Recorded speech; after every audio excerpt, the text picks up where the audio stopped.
Hadirin dan hadirat sekalian, andai patah saya Praja Wali, bertukar jua saya kemari. Bukan untuk bermada saya ke sini, tetapi untuk kita sama-sama menghayati, mendalami, dan menyelami modul bicara yang berbunyi. Melestarikan alam sekitar, tanggungjawab semua. Sekalung apresiasi saya hulurkan buat peneraju acara, kombinasi intelektual, kehakiman bervisi.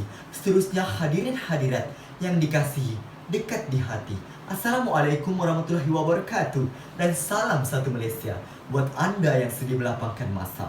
Apa kabar penutur bahasa Malaysia tercinta?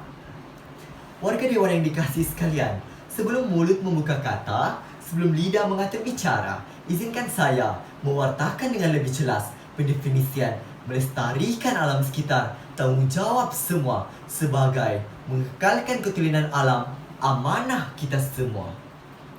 Senario ini mempunyai aspek yang begitu meluas, tetapi jika kita renung dan teliti dengan sedalam-dalamnya, terdapat satu aspek yang perlu dipertekankan di bawah kata kunci, tanggungjawab semua.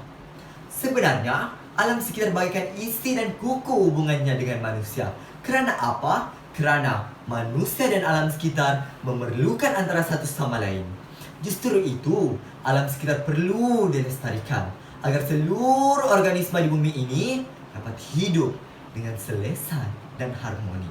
Hadirin hadirat sekalian, indikator saya yang pertama bagi melestarikan alam sekitar ialah mengadakan kempen kesedaran alam sekitar. Tujuannya bukan untuk membebankan, melecehkan maupun menyusahkan hadirin hadirat. Sebaliknya, meminimumkan masalah pencemaran alam yang berlaku secara abnormal. Seperti mana proses penebangan dan pembakaran hutan untuk tujuan pembangunan yang kononnya untuk menjimatkan masa, tenaga dan mengelakkan bebanan kos. Deklarasi demi deklarasi telah dijalankan. Memang majoritinya semua individu sedar akan kepentingan menjaga alam sekitar.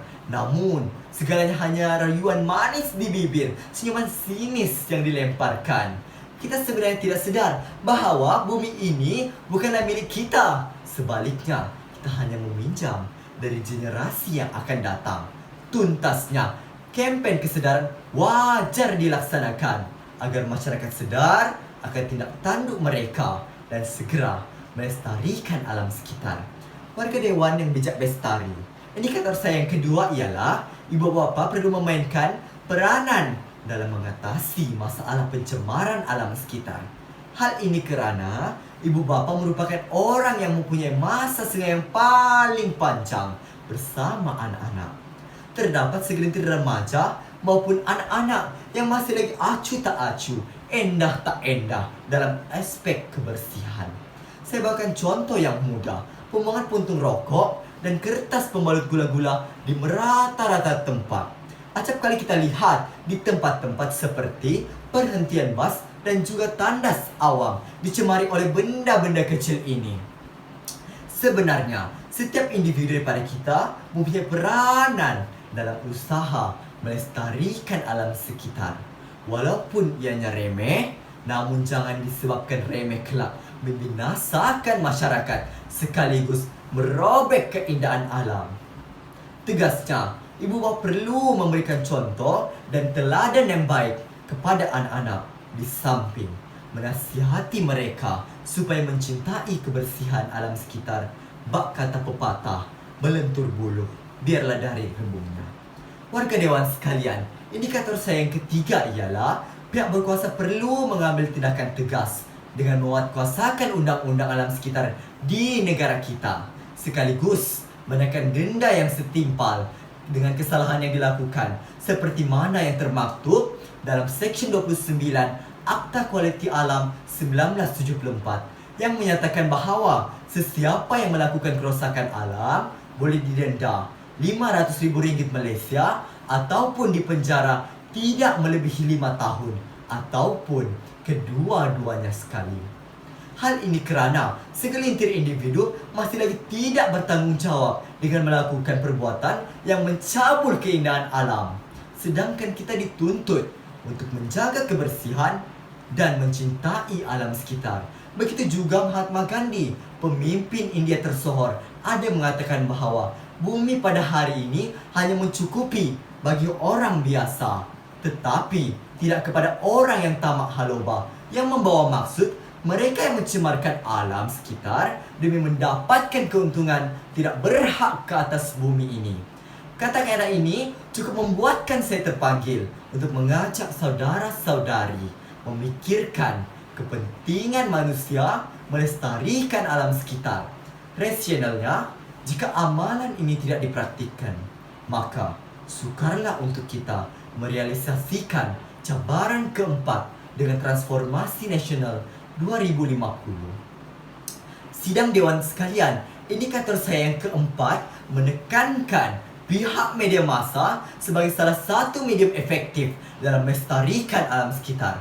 Hal ini merujuk kepada peranan media massa yang mampu mempengaruhi minda masyarakat, terutama yang golongan remaja selaku generasi pelapis untuk melestarikan alam sekitar yang tercinta ini.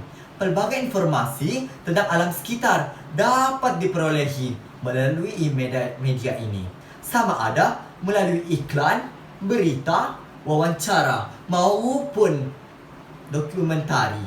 Senario ini secara tidak langsung dapat memberi kesedaran kepada masyarakat tentang kepentingan alam sekitar.